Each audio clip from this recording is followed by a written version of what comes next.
Hi, I'm osbian Knight. Nice to see anyone again who's watching me. Today, yeah, let me just explain something. I'm in my pajamas. It's 7:10 in the morning.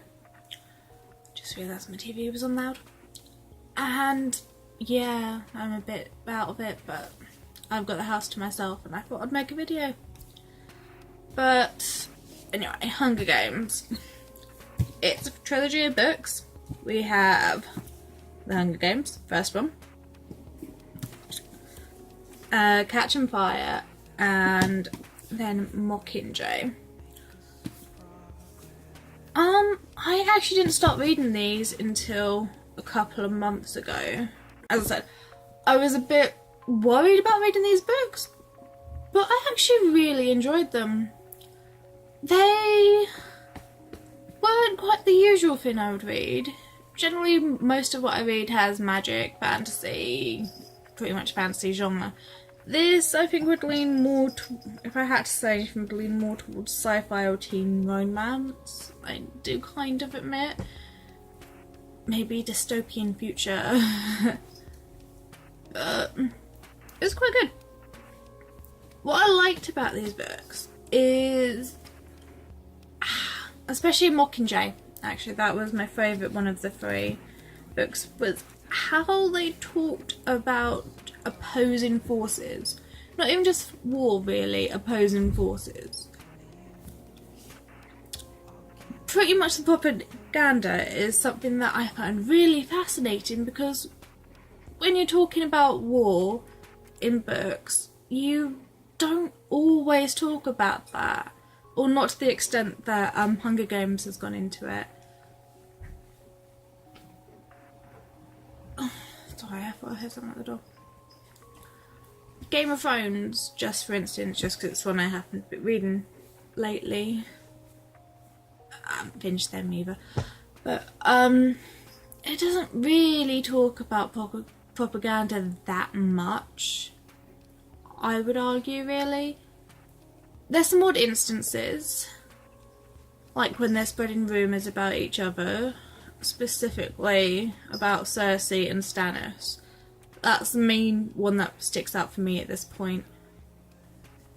And it did show the effects of war. Again, something Game of Thrones hasn't done, and it's stupid. I know it's stupid to compare the two because they're completely different in every way, but it's actually showed an effect on Katniss specifically, the main character, where we don't always get that with a main character dealing with such pressures as she's gone through. I don't want to spoil Mockingjay and what I'm going to assume is going to be part 2 of the movie, but Katniss, when she goes through something even more than what she has, she just completely blanks out. There's no other way of putting that. But unlike when lovely Bella again, sorry to bring Twilight up again, you can understand it when you blanked out for months and months when Edward left. Unlike that, you can really understand why Katniss had her moment. Another thing, just with comparing with Twilight, I'm sorry about that, is the sort of love triangle, Gale, Peter, and Katniss. Yes, the similarities are there again with Bella, Edward, and Jacob. But I much prefer the reason. How much do I want to go and spoiler here? I'm going to try not to spoil anything, but I kind of prefer the reason they give for her not choosing the other person. I'm really trying not to spoil who she ends up with here for anyone who hasn't read the books. But they give a valid reason, other than the fact she just chooses. Throughout the whole of the books, you can see that there's this kind of indecision with her, because she clearly does have some feelings for Peter, but she's gone through so much that she doesn't know how to process those emotions, or how to even start understanding that she has these emotions. But she's also got Gale, who she cares just as much about and has every reason to be with. But the reason why they give for her not being with this other one, it's a good reason. It gives idea and shows maturity, actually, in the guy. He's the one really who leaves in this sort of sense, or at least in the books, and he gives a good reason for why he doesn't stay and fight for her, because he knows it can't work, which I'm kind of impressed with. Another thing I loved about these books are the references to just classicism in general, from just the names to like Plutarch and all of them, and the name of the city, Panem. I have a big love of mythology, ancient history, Roman and Greek classicism, and it just kind of rewarded me for enjoying that, because I got the references and enjoyed it so much. The film especially kind of brings this out visually, which you probably don't see as much from the books, is the sort of references to ancient Rome, with like when they're going down the chariot races, in the chariots, you can clearly see the Roman influences, and the sort of symbol for the capital, the eagle, just completely Roman in that sense. And I was happy about that. I love classicism. Studied classics when I was in not uni, God. For my A-levels and GCSEs. I did actually like the film adaptations. They're pretty good. I admittedly watched Hunger Games before I read it, but I did manage to read Catching Fire before the film came out. Which is probably a good thing in all fairness. There were some new little bits that I didn't like, especially in Catching Fire. They left out things that I think changes your opinion on Katniss a tad. It makes out that she is a lot more not cold. How to say this? I leave out the fact that she heard about the uprisings going on in the different districts, and that she was really interested in starting her own sort of revolution in District 12, but is put down sort of by Haymitch, and I can't remember if Peter, maybe Peter as well. And yeah, the film leaves that out, so it makes her seem more naive and more used than she was. I'm not saying she wasn't used, she was, I completely agree on that. But it portrays her as not as having an awareness, really, as she does in the books. The books also maybe, I don't know, they kind of show her slightly bit more passive than she is in the passive, maybe not quite as smart as I think her in the books is. Again, in Catching Fire, there's a scene where the electricity on the fences surrounding District 12 have come back on, but she's on the other side. So she comes back, she manages to get over again, feeling a bit bruised and everything. But before she goes home, she realises that someone's probably going to there because they know she's gone to the other side. I hope you understood that.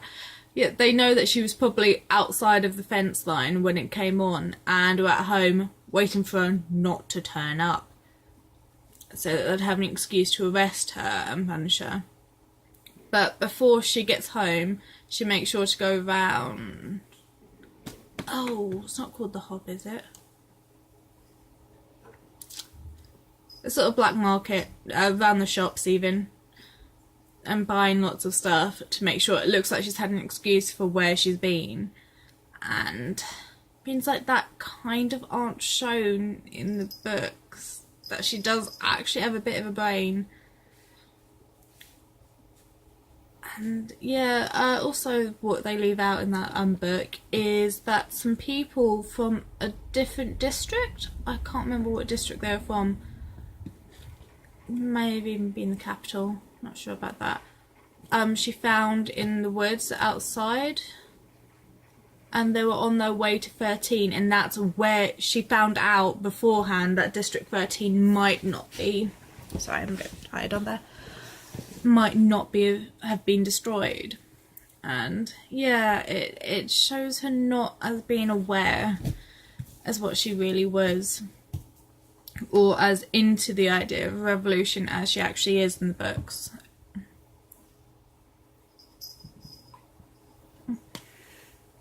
Sorry. There were other things that are a bit different from the books, but I'm not sure it really put much of a difference in the meaning in the rest of them. It was just those little bits that annoyed me that I think should have been there still. Is there anything else I want to say about these books? Well, that was something I liked about the film as well. It showed a bit about Snow and Plutarch? I've actually forgotten his name. It showed some more political settings in the capital, which they can't do obviously in the books because it's all in her point of view, in Katniss's point of view, and which is pretty interesting actually. It would have been nice maybe, since they're already doing that, to maybe show a bit more about some of the other tributes. Like, I would love to know more about Joanna. Kind of in love with her after the film when she just strode naked, stripped in front of Haymitch and Peter and Katniss, and just was completely unafraid. Kind of love her for that. Kind of remind me of Irene Adler in Sherlock. I love that show. Oh.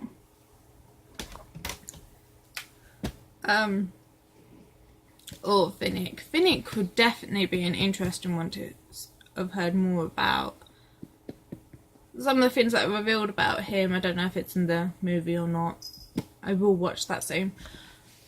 It kind of adds a new level to Snow's manipulation of both the districts and the tributes. And yeah, Snow in general is just very creepy. Roses and blood and just, he's creepy and he has children. It's a weird thought, children and grandchildren. As I'm not sure if that's in the book, I can't really remember well enough for that. I'm sorry about that. But the film definitely showed they had a granddaughter, I think, and that is honestly a weird and creepy thing to think about. Anyway, on that note, on creepiness, I think I'll leave it at that. I need to tidy up and pretend to tidy up. Wake up a bit, maybe. So, thank you for listening, and I'll try and get another video as soon as I can. Bye!